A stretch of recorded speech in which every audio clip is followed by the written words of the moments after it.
Hello, friends and students.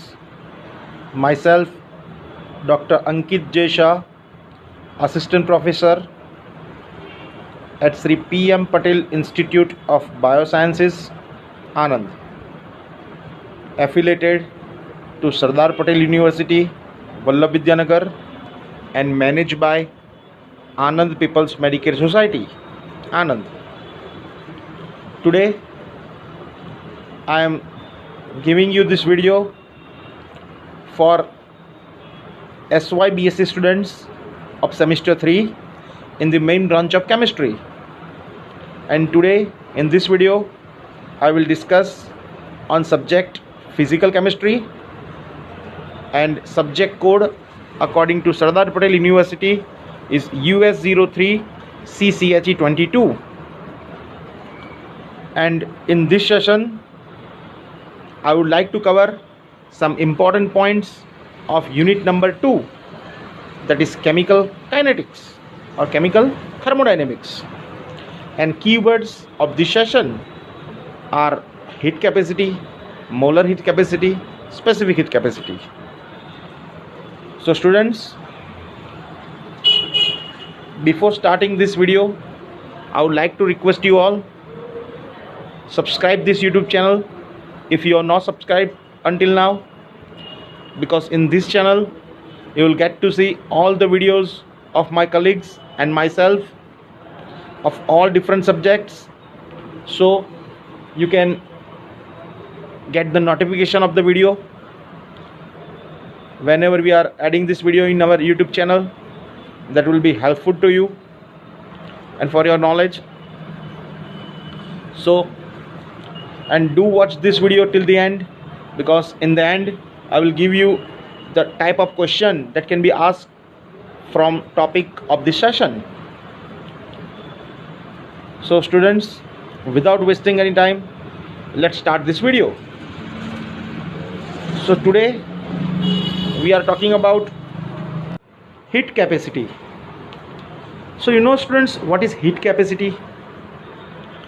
ગુજરાતીમાં તમે જેને ઉષ્મા ક્ષમતા કહેતા હતા, એટલે ઉષ્મામાં જે કોઈ ફેરફાર થતો હોય, wherever there is a difference in energy, and definition of this heat capacity can be given as amount of energy required to increase the temperature by 1 degree centigrade of any substance is known as heat capacity. One more time, amount of energy required to increase the temperature by 1 degree centigrade of any substance is known as heat capacity. એટલે કે કોઈ પણ પદાર્થનું તાપમાન 1 degree centigrade જેટલું વધારવા માટે આપવો પડતો ઉષ્માનો જથ્થો એને આપણે ઉષ્મા ક્ષમતા કહીએ છીએ. કોઈ પણ પદાર્થનું તાપમાન 1 ડિગ્રી સેન્ટીગ્રેડ જેટલું વધારવા માટે આપવો પડતો ઉષ્માનો જથ્થો એને આપણે ઉષ્મા ક્ષમતા કહીએ છીએ. Now there are two more definitions related to this heat capacity, that is molar heat capacity and specific heat capacity. એટલે મોલર ઉષ્મા ક્ષમતા અને વિશિષ્ટ ઉષ્મા ક્ષમતા. તો આપણે આ જોઈએ બંને એક એક કરીને. We'll see these definitions one by one. So first we'll start with molar heat capacity. So amount of energy required to increase the temperature by 1 degree centigrade of 1 mole substance is known as molar heat capacity.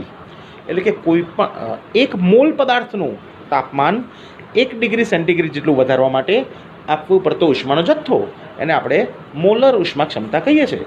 So students, there is not much difference between heat capacity and molar heat capacity. In heat capacity we are taking any substance, and in molar heat capacity we are taking 1 mole of substance. In both the cases we have to increase the temperature by 1 degree centigrade. Next definition is specific heat capacity. So what is specific heat capacity? So again, it is the amount of energy required to increase the temperature by 1 degree centigrade of 1 gram substance is known as specific heat capacity. એટલે કે 1 ગ્રામ પદાર્થનું તાપમાન 1 degree centigrade જેટલું વધારવા માટે આપવો પડતો ઉષ્માનો જથ્થો એને આપણે વિશિષ્ટ ઉષ્મા ક્ષમતા કહીએ છીએ. It is known as specific heat capacity. Now you know that whenever we are giving these definitions, it is obviously useful in some of its applications. So here the most important part of this theory is its application. It can be useful in Kirchhoff's law, it can be useful in Hess's law, it is useful in finding entropy, enthalpy, mole, and first law of thermodynamics. So students, we will use this knowledge of, as you have seen my previous video, in which I have given a video on state function, in which I have taken two things, work and heat, and then you have to prove that work is a state function or not, heat is a state function or not. So again, heat capacity again is not a state function, because it will not depend on initial stage and final stage, because it's a temperature. For the same substance you can have two different temperatures if you heat them. So again, heat capacity is not a state function. And by using all the knowledge of my previous video, like you know the equation of internal energy and first law of thermodynamics, that is delta E is equal to QV. You know the equation of enthalpy and first law of thermodynamics, that is delta H is equal to QP. And again you will know the equation of mole and first law of thermodynamics, that is delta H is equal to delta E plus delta NGRT. So you have to use this equation. And in the next theory, that is relation between Cp and Cv, relation between Cp and Cv, so you have to derive an equation. Students, first I will give you the question, how in your Sardar Patel University exam a question can be asked. So a question can be like this: what is heat capacity, and derive the relation, that is Cp minus Cv is equal to R. So students, here we have to prove that Cp minus Cv is equal to R. So now we will start our theory. So according to the heat capacity definition, just we have seen that definition. Again I will give you one more time: the amount of energy required to increase the temperature by 1 degree centigrade of any substance is known as heat capacity. એ કોઈપણ પદાર્થનું તાપમાન 1 degree centigrade જેટલું વધારવા માટે આપવો પડતો ઉષ્માનો જથ્થો એને આપણે ઉષ્મા ક્ષમતા કહીએ છીએ. So equation of heat capacity can be written as C, that is the symbol of heat capacity, is equal to Q, that is amount of energy required, and delta T is change in temperature. Of course it will be 1 degree here in the definition of heat capacity, so it can be written as C is equal to Q upon delta T. So that is our equation number 1. Now we are using this equation at constant volume. Now we are using this equation at constant volume, so C becomes Cv and Q becomes QV. So we can write Cv is equal to QV upon delta T. Now delta T will come on left hand side, so it becomes Cv into delta T is equal to QV. That is our equation number 2 and 3 respectively. But now we know that from the equation of internal energy and first law of thermodynamics, that delta E is equal to QV. Students, I will remind you one more time that in your previous studies and in some of the schools and university level, a symbol of internal energy can be used as U. Here in Sardar Patel University we are using the symbol E. So you can take both U as well as E. In this theory I have taken symbol of internal energy as E. So it is delta E is equal to QV. So now by comparing equation number 3 and 4, comparing equation number 3 and 4, that is equation number 3 is Cv delta T is equal to QV, and equation number 4 is delta E is equal to QV. So comparing both the equation, we will get Cv delta T is equal to delta E. That is our equation number 5. That is our equation number 5. Now again, using this equation number 1, using this equation number 1 at constant pressure.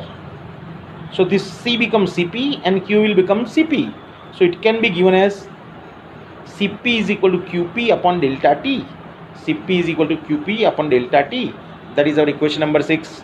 Again, delta T on denominator goes on left hand side in the multiplication. So it will be Cp into delta T is equal to Qp. That is our equation number 7. Now again, we know that the equation of enthalpy and first law of thermodynamics, that is delta H is equal to Qp. So just by comparing equation number 7 and equation number 8, we will get Cp into delta T is equal to delta H. Cp into delta T equal to delta H, and that will be our equation number 9. That will be our equation number 9. So students, now you know what is ideal gas equation? આદર્શ વાયુ સમીકરણ કોને કહેવાય? યાદ છે?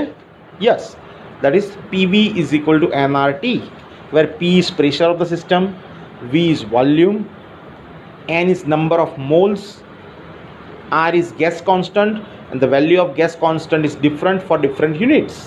Like in ergs it will be 1.987, and in joules it will be 0.082 joule per calorie, and T is of course temperature.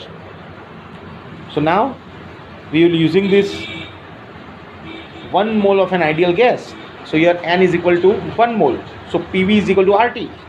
Now if we take change in 1 mole of an ideal gas, when we take change in volume as well as change in temperature, so it will be P delta V is equal to R delta T.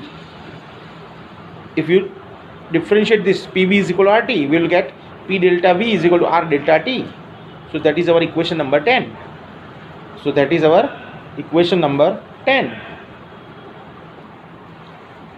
Now using the equation of mole and first law of thermodynamics, using the equation of mole and first law of thermodynamics, I am using not the final equation, I am using one of the equation that is in the theory, that is delta H is equal to delta E plus P delta V. That is our equation number 11. That is our equation number 11. Now we are substituting the values of equation number 5, equation number 9 and equation number 10.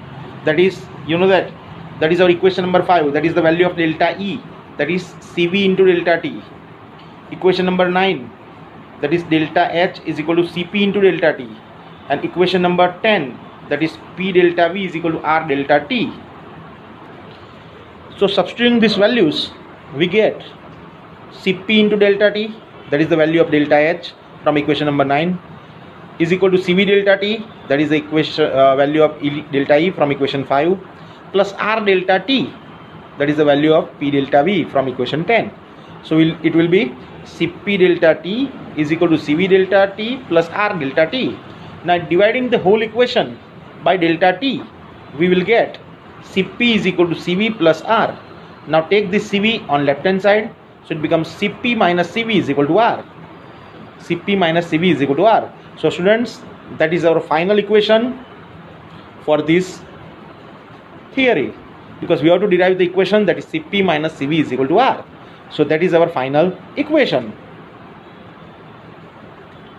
If you like my video, please like it, share it to your friends. Thank you.